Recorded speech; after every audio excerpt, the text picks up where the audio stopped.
घर, जावई, मोदक, गणपती बाप्पा, फराळ सगळं आम्हाला फिरवून आणलं. म्हणजे विरोधी पक्षनेता अर्थसंकल्पाचं स्पीच असंही असू शकतं हे ऐकताना मलाही शॉक वाटला. 3.5-4 तास त्यांनी. तर त्यामुळे त्यांचं एक गोष्ट निराळी होती. पण आदित्यजी अशा पद्धतीचं स्टेटमेंट करतात आहे. कुठेही नवीन गाड्या घेणं एक तर मुळामध्ये हा आता प्रस्ताव सर्वात महत्वाचा विषय, हा सुद्धा प्रस्ताव स्टँडिंगच्या डीएल वर आलेला नाही. कुठलीही गोष्ट तुम्ही ह्याची रेटून धरू शकता. एखादा प्रस्ताव जर आपण स्टँडिंगवर आणला आणि तो पास होतोय, त्याच्यानंतर आपण बोलू शकतो की हा प्रस्ताव तुम्ही घेऊन आलात. पण जी गोष्ट स्टँडिंगवरच मुळात आली नाहीये, ती प्रस्ताव जो प्रस्तावितच झाला नाहीये, त्याच्यावरती मंजुरीच झालेली नाहीये, तर आपण याची चर्चा करतोय. आता राहिला तो प्रस्तावाची विषय. आणि दुसरा विषय, हे जर करायचं, हे तर करायचं नाहीच आहे. सभागृह नेते श्री गणेश कानकर त्या पद्धतीचं त्यांनी पत्रही आयुक्तांना दिलेलं आहे. परंतु या कॉन्ट्रॅक्ट बेसिसच्या गाड्या आहेत, त्याच्यामध्ये नवीन गाड्या घेण्याचा कुठेच विषय नाहीये. एखादी गाडीचा त्रास झाला तर आपण दुसरी मागणी करू शकतो, असं या कॉन्ट्रॅक्टमध्येच म्हटलेलं आहे. मध्यंतरी आपल्याला आदरणीय पंतप्रधान नरेंद्र मोदीजींनी आवाहन केलं होतं की सगळ्यांनी इलेक्ट्रिक गाड्यांचा वापर करा. त्यावेळी जेव्हा मी विचारलं की माझी तर इनोव्हा हायब्रिड आहे, जी काही ठराविक ह्याच्यावरती गेली तर ती 60 ह्याच्या खाली असेल तर ती इलेक्ट्रिकवर जाते, त्याच्यावर गेली तर ती डिझेल पेट्रोलवर चालते. पण त्यावेळी मी म्हटलं होतं जर मला इलेक्ट्रिक गाडी लागेल तर त्यांनी मला असं सांगितलं, कुलकर्णी म्हणून, की मॅडम आपल्याकडे कॉन्ट्रॅक्ट सिस्टीम मध्ये अशा गाड्या असतात, तुम्हाला ही नको असेल तर आपण ती देऊ शकतो. हा पार्ट त्या कॉन्ट्रॅक्ट सिस्टीमचा तो तुम्हाला मी एक्सप्लेन करते. आणि ती माहिती घेतल्यानंतर आपण म्हटलं होतं जर ही नको असेल तर ती, परंतु आम्ही तेही पत्र दिलेलं आहे आणि तीही मागणी आम्ही फेटाळून लावली. गोंधळ केलेला आहे माझं. बरोबर आहे. मी आताच त्रिपाठींजी सकाळी बोलले, ते म्हणाले ती चूक झाली आमच्याकडनं मॅडम. आम्ही ते राणी हेरिटेज बंगल्याच्या बाजूचा परिसर आम्ही म्हटलेला आहे, तुमच्या बंगल्याचा कुठेच संबंध नाही. तर त्यांनी सांगितलं मी त्याचं पत्र लगेच ते मी जाहीर करतो आणि ते जसं पत्र आलं तर माझ्या प्रेस नोट वरती किंवा माझ्या महापौर पेजवरून तेही तुम्हाला रिलीज केलं जाईल. गंभीर चूक 100% आहे. याच्यावरती माझी सकाळी उद्यान अधीक्षक त्यांच्याशी बोलणं पण झालं की तुम्ही तर त्यांचं असं म्हणणं आहे की मॅडम ही चूक जर असेल तर ही आम्ही मान्य करतो, परंतु आम्हाला हेच म्हणायचं होतं की हेरिटेज बंगल्याला लागून असलेल्या परिसरामध्ये असलेले साऊंड बॅरियर्स, बघा एक लक्षात घ्या, राणी हेरिटेज बंगला महापौरचा आणि राणीचा बाग त्याच्यामध्ये जी वॉल आहे त्या वॉलला त्यांना साऊंड बॅरियर घालायचे होते. त्याच्यामध्ये ते राणीच्या बागेचं काम होतं पूर्ण, तर तो विषय ह्याच्यामध्ये आलेला आहे साऊंड बॅरियरचा. तर त्याच्यामुळे हा विषय राणीचा बागेचा आहे, पण त्यांनी त्याच्यामध्ये उल्लेख जो आहे तो हेरिटेज बंगलेचा केल्यामुळे हा सगळा गोंधळ आणि गोळ निर्माण झालेला आहे.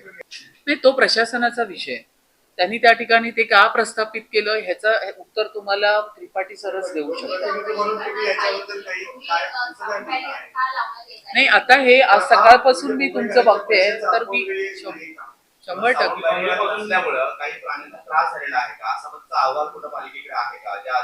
असं काहीच आलेलं नाहीये. कुठल्याही प्राण्यांना त्रासही झालेला नाही. काही काय बोलताय? हा, हो, पण आता हे का प्रस्तावित केले ह्याचं उत्तर तुम्हाला त्रिपाठीच देतील. त्यामुळे मीही माहिती घेते आणि तुम्हीही माहिती घ्या. हा, प्रभात फेरी जी आहे ती गेले इतके वर्ष ती सगळी पूर्ण टीम माझ्याकडे आली होती सिनियर सिटीजनची.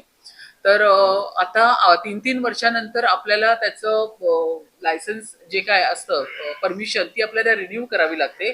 आणि सेंट्रल मधून अशा पद्धतीचं पत्र आलेलं आहे की ही राणीची बाग आहे आणि त्या राणीच्या बागेमध्ये त्या ठिकाणी प्राणी आहे, तर त्या ठिकाणी अशा पद्धतीची जर प्रभात फेरी होत असेल तर मग आम्ही तुम्हाला पुढची परमिशन द्यावी का, अशा पद्धतीचं झू ऑथॉरिटीकडनं पत्र आल्यामुळे हा सगळा विषय वर आलेला आहे. तर दुसरी गोष्ट म्हणजे त्या ठिकाणी असलेल्या झू आपल्या राणीच्या बागेचे जे प्रमुख आहेत अधिकारी, त्यांचं असं म्हणणं आहे की काही लोक फुलं तोडतात, काही लोक त्या ठिकाणी असलेल्या डॉग्सला, कुत्र्यांना, मांजरींना काहीतरी खायला टाकतात. तर अशा पद्धतीचं जर तिथे होत असेल तर आम्हाला त्याचं उत्तर झू ऑथॉरिटी सेंट्रल डिपार्टमेंटला द्यावं लागतं. आणि म्हणूनच त्यांनी सांगितलं की ऍटलिस्ट ती परमिशन येईपर्यंत तरी आम्हाला हे सिनियर सिटीजनचं हे वॉकचं चालू आहे. तर मी त्यांना असं सांगितलं की इतक्या वर्षापासून जे चालत आलेलं आहे, एकतर आपण बोलतो की सकाळी मॉर्निंग वॉक झाला पाहिजे, हेल्थसाठी ह्या सगळ्या फार गोष्टी आवश्यक आहे, तर किमान आपण बॅरिकेड्स पुढपर्यंत आणू शकतो का, एकदम त्यांचं बंद करू नका. इतक्या वर्षापासून त्यांचं चालू आहे, तर बॅरिकेड्स पुढे आणून त्यांना काही ठराविक 1 किलोमीटर 1.5 किलोमीटरचा रस्ता द्या, जेणेकरून आपले सिनियर सिटीजन त्या ठिकाणी वॉक करतील. आणि दुसरी गोष्ट, यांचं डेलिगेशन मला जे भेटायला आलं सिनियर सिटीजनचं, तर त्यांना मी सांगितलं की तुम्ही पण एक तुमची कमिटी तयार करा आणि ज्याच्यावरती तुम्ही थर्ड आईज प्रमाणे त्या कमिटीचं लक्ष ठेवा, जेणेकरून कुठेही राणीच्या बागेची ब्युटिफिकेशन असेल, सौंदर्य असेल, ते खराब होता कामा नये.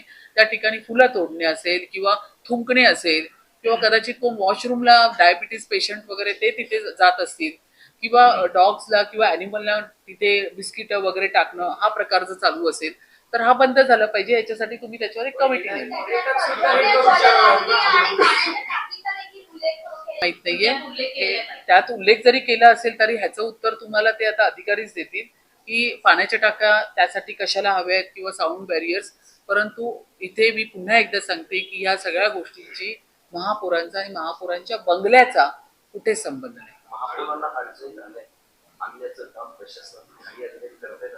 नाही, मी माझ्या अधिकाऱ्यांना असं काहीच म्हणणार नाही. या ठिकाणी अधिकारी अतिशय चांगलं आणि सक्षमपणे काम करतात आहे.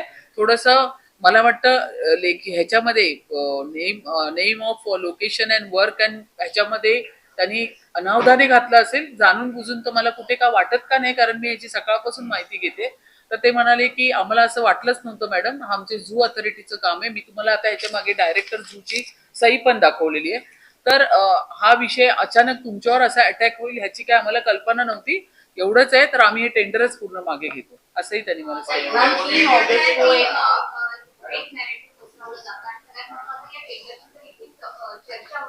नाही, आता मी त्याचं उत्तर तुम्हाला पूर्ण दिलेलं आहे की चौकशी करण्यास तो सगळा पार्ट प्रशासनाचा आहे, ऍडमिनिस्ट्रेशनचा आहे. तर त्याची चौकशी व्हावी की त्याचं काय हा सगळा विषय त्यांनी हँडल करावा.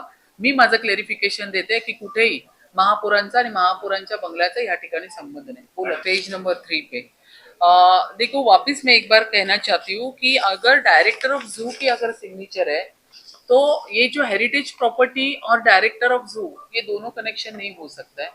हेरिटेज बंगले का पूरा वर्क यहाँ पे only maintenance department, heritage maintenance department उनके माध्यम से ही होता है. ये अगर जू का टेंडर है तो इसमें बाहर का जो परिसर है उसी का काम रहेगा. नहीं, आदित्य ठाकरे ने जो भी आरोप लगाया उसका मैं यहाँ पे स्वीकार नहीं करती हूँ, क्योंकि उन्होंने पहली बात तो 5.5 करोड़ है भी नहीं इसके ये टेंडर में. तो कुछ भी वो अपने पार्टी के जो विरोधी पक्ष नेता और या तो कोई उनके जो नगर सेवक, उनके माध्यम से जो उनको पूरा मटेरियल मिलता है उसके ऊपर अगर वो बात करते होंगे तो मुझे इस चीज का बहुत दुख लगता है कि उबाटा के इतने बड़े नेता जवाबदार, उन्होंने इस तरह से स्टेटमेंट करना बहुत ही गलत है. सच्चाई मैंने अभी आपको नहीं, देखिए ये CEN न्यूज देश प्रदेश की ताजा तरीन खबरों के लिए CEN न्यूज को सब्सक्राइब करें और रहें पल पल की खबर से हर पल बाखबर.